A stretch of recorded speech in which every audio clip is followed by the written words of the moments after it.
వీక్షకులందరికీ నమస్కారం. జూన్ 6వ తారీఖు అమావాస్య. పంచగ్రహ కూటమి సంభవిస్తూ ఉండేటువంటి రోజు. చాలామందిలో ఒక అపోహ ఉన్నది. పంచగ్రహ కూటములు కాలసర్పదోషాలు, షష్టగ్రహ కూటములు లేదా సప్తగ్రహ మాలికా యోగాలు. కొన్నిసార్లు మీరు చూసే ఉంటారు, పరివేష అంటారు. సూర్యుడి చుట్టూ ఒక వలయంలా వస్తుంది. అలాగే చంద్రుడికి దక్షిణ శృంగం పెరగడం, అనగా చందమామ ఇలా ఉన్నప్పుడు ఉత్తర శృంగం పెరిగితే ఒక ఫలితం, దక్షిణ శృంగం పెరిగితే ఒక రకమైనటువంటి ఫలితం. ఇలా ఈ కూటములు లేదా మాలికా యోగాలు లేదా మరి ఏ ఇతరత్ర గ్రహాలు కలిసినప్పుడు బృహత్ సంహితాది గ్రంథాలలో చెప్పినటువంటి విధంగా ఒక్కొక్క దానికి ఒక్కొక్క ఫలితం అనేటువంటిది ఉంటూ ఉంటుంది. అయితే ఇందులో చాలామంది భయపడేటువంటి విషయం ఏమిటి అంటే, 5 గ్రహాలు అమావాస్య రోజున కలవడం అనేటువంటిది దానికి ఏదో ఒక గొప్ప ప్రాధాన్యత వచ్చింది అనేటువంటి విధంగా మాట్లాడుకుంటూ ఉన్నారు. నిజానికి ఇటువంటి కూటములు ఇంకొక అపోహ ఏంటి అంటే, ఇది 100 సంవత్సరాలకు సారుస్తోంది లేదా 150 సంవత్సరాలకు సారుస్తోంది అనేటువంటి అపోహ కూడా చాలామందిలో ఉన్నది. నిజానికి ఇటువంటి కూటములు, గ్రహణాలు, పరివేషలు లేదా సప్తగ్రహ మాలికా యోగాలు ఇవి సంభవిస్తూనే ఉంటాయి. కొంత అరుదు కానీ మరీ అరుదు కాదు. అంటే మరీ ఇన్ని సంవత్సరాలకు ఒకసారి జరిగేటువంటి పరిస్థితి కాదు. గత 2-3 ఏళ్లుగా ఈ పంచగ్రహ కూటములు, షష్టగ్రహ కూటములు చాలాసార్లు వచ్చాయి. ఈ పంచగ్రహ కూటమి వస్తే కరోనా వస్తుందనో లేదా ఇంకో ఉపద్రవం వస్తుందనో కొంత దుష్ప్రచారం జరుగుతూ ఉన్నది. దాన్ని భవిష్యదర్శిని ద్వారా ఖండించేటువంటి ప్రయత్నం చేస్తున్నాను. ఎందువల్ల అంటే ఇక్కడ రవి కానీ, బుధుడు కానీ, శుక్రుడు కానీ, గురుడు కానీ, చంద్రుడు కానీ, ఈ 5 గ్రహాలు మాత్రమే ఈ కూటమిలో భాగం అవుతూ ఉన్నాయి. అందులో అమావాస్య కాబట్టి రవిచంద్రులు కలిశారు. ప్రతి అమావాస్యకి రవిచంద్రులు కలుస్తారు. అలాగే రవి బుధులు కలవడం కూడా, అలాగే రవి శుక్రులు కలవడం కూడా పెద్ద విశేషమైనటువంటిదేం కాదు. రవి గురులు కూడా కలుస్తూ ఉంటారు, మూఢాలవి వస్తూ ఉంటాయి. కాబట్టి ఇందులో ఏది కూడా అసాధ్యమైనటువంటి కాంబినేషన్ ఏమీ లేదు. ఇందులో ప్రతి గ్రహము కూడా ఇప్పుడొకప్పుడు కలిసేటువంటి గ్రహమే. కాబట్టి ఇందులో మనం చెప్పదలుచుకున్నది ఏంటి అంటే, అయితే ఇటువంటి కూటములు సంభవించినప్పుడు దేశ కాలమాన పరిస్థితులపై, ఎందుకంటే బృహత్ సంహితాది గ్రంథాలు చెప్పినది కూడా అదే, దేశ కాలమాన పరిస్థితులపై ప్రభావాన్ని చూపెడుతుంది.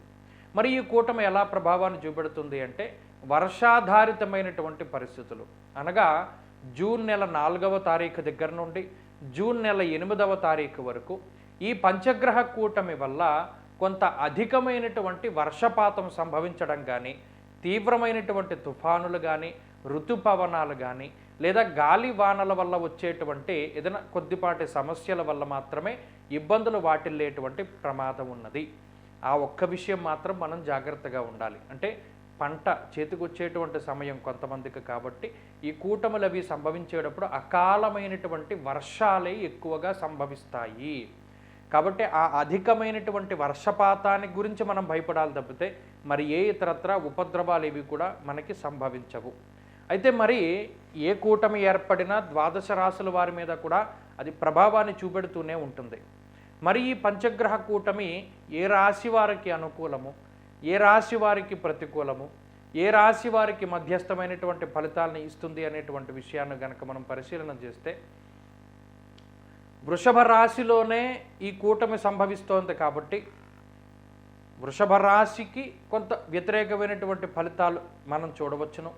అలాగే మిథున రాశికి వ్యయస్థానం కాబట్టి ఆ వ్యయమందు ఎక్కువ గ్రహాలు కూడి ఉండడం అనేటువంటిది కూడా కొంత ఇబ్బందికరమైనటువంటి విషయం. ఆ తదుపరి తులారాశి వారికి అష్టమ స్థానంలో ఎక్కువ గ్రహాలు కూడుతూ ఉన్నాయి కాబట్టి తులారాశి వారికి కూడా ఇది కొంత ఇబ్బందికరమైనటువంటి విషయం. అలాగే కుంభరాశికి అర్ధాష్టమ స్థితి. అయితే ఇక్కడ ఒక విషయం గుర్తుపెట్టుకోవాలి, మిగతా రాశులకి లేనటువంటి ఎక్సెప్షన్ ఒక్కటి కుంభరాశికి ఉన్నది. ఏంటంటే మిగతా రాశులకి ఈ కూటమి వల్ల వచ్చేటువంటి సమస్యల నుండి బయటపడేసేటువంటి గ్రహాలు కొంత తక్కువగా ఉన్నాయి. మరి కుంభరాశికి మాత్రం ఈ కూటమి నుండి బయటపడేసేటువంటి గ్రహం ఉంది, అది కుజుడు. కుజగ్రహం 3వ స్థానంలో స్వక్షేత్రంలో చాలా బలమైనటువంటి ఫలితాలను ఇస్తూ ఉన్నటువంటి కారణం చేత, అందులోనూ చతుర్థ శుక్రుడు, చతుర్థ బుధుడు, అలాగే ఈ 6వ తారీఖు తర్వాత ఉండేటువంటి చంద్రుడు, దాదాపుగా మెజారిటీ 3 గ్రహాలు ఈ రాశి వారికి అనుకూలంగా ఉన్నాయి ఒక్కరోజు గ్యాప్లో. కాబట్టి కుంభరాశి మీద అంత ప్రభావం ఉండదు, కానీ కొంతలో కొంత వ్యతిరేకమైనటువంటి ప్రభావం ఉంటుంది. అంత భయపడేటువంటి స్థితి అయితే కాదు.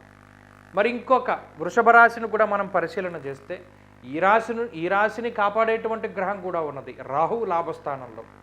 అంటే దశమంలో మిథునానికి, వృషభానికి లాభంలో, అలాగే తులకి 6వ స్థానంలో, కుంభానికేమో తృతీయంలో కుజుడు ఉండడం.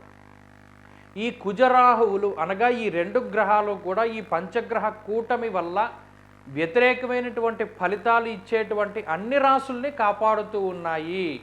ఈ విషయాన్నే చాలా బలంగా గుర్తుపెట్టుకోవాలి. పంచగ్రహ కూటమి వల్ల వృషభం, మిథునం, తుల, కుంభానికి చెడు ఫలితాలు ఉన్నటువంటి మాట వాస్తవమే. కానీ దాని నుండి బయటపడేసేటువంటి గ్రహం ఉందా లేదా అనేటువంటిది చూసుకోవాలి. అది ఉన్నప్పుడు మనం ఈ కూటమి గురించి భయపడాల్సినటువంటి పని ఏమీ లేదు. జ్యోతిష్ శాస్త్రంలో కేవలం ఒక గ్రహాన్ని మాత్రమే కాదు, అన్ని గ్రహాలని చూసుకోవాలి. అలా చూసుకున్న సందర్భంలో వృషభ రాశి వారికి లాభరాహువు, మిథున రాశి వారికి దశమ రాహువు, తులారాశి వారికి షష్ఠరాహువు, కుంభరాశి వారికి తృతీయంలో ఉండేటువంటి కుజుడు. ఈ రాహు కుజులు ఇద్దరూ కలిసి ఈ 4 రాశులకి పట్టి ఉన్నటువంటి ఈ పంచగ్రహ కూటమి అనేటువంటి దోషాన్ని కూకటి వేళ్లతో సైతంగా వాళ్ళు పెకలించి వేశారు. కాబట్టి అసలు ఏ రాశి వారు కూడా భయపడాల్సినటువంటి పరిస్థితి లేదు. ఇది సానుకూలంగా వెళ్ళిపోతుంది. వాతావరణంపై మాత్రమే ప్రభావం చూపెడుతుంది. అది కూడా నీటికి సంబంధించినటువంటి ఉపద్రవాలపై మాత్రమే ప్రభావం చూపెడుతుంది తప్పితే మిగతా వేటి మీద కూడా ఈ పంచగ్రహ కూటమి ప్రభావం అనేటువంటిది ఉండదు. ఏ రాశి వారు భయపడాల్సినటువంటి పని లేదు. అయితే ఈ కూటమి యోగించేటువంటి రాశులు కొన్ని ఉన్నాయి. ఉదాహరణకి కర్కాటక రాశి వారికి ఈ పంచగ్రహ కూటమి మంచి ఫలితాన్ని ఇస్తుంది.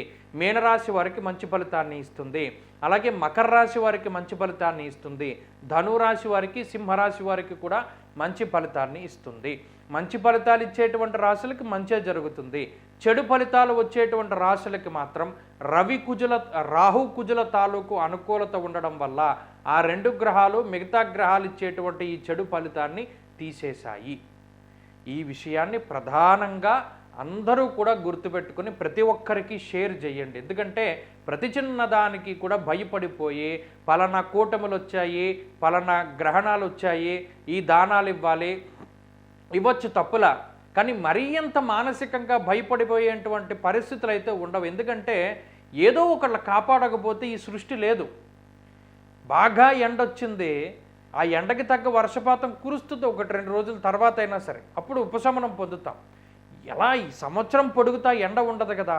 అలాగే 9 గ్రహాల్లో 5 గ్రహాలు కూడి చెడు ఫలితాలు ఇస్తున్నప్పుడు వాటి నుండి రక్షించడానికి 2 గ్రహాలని పంపాడు భగవంతుడు. కాబట్టి అవి కాపాడతాయి. ఇందులో ఏ విధమైనటువంటి భయం పడాల్సినటువంటి పని లేదు. కాబట్టి ఈ విషయాన్ని ప్రతి ఒక్కరికి షేర్ చేయండి. ఈ వీడియోను ప్రతి వాట్సాప్లోను, ప్రతి ఫేస్బుక్లోను షేర్ చేసి అందరి భయాల్ని కూడా రూపుమాపండి. స్వస్తి.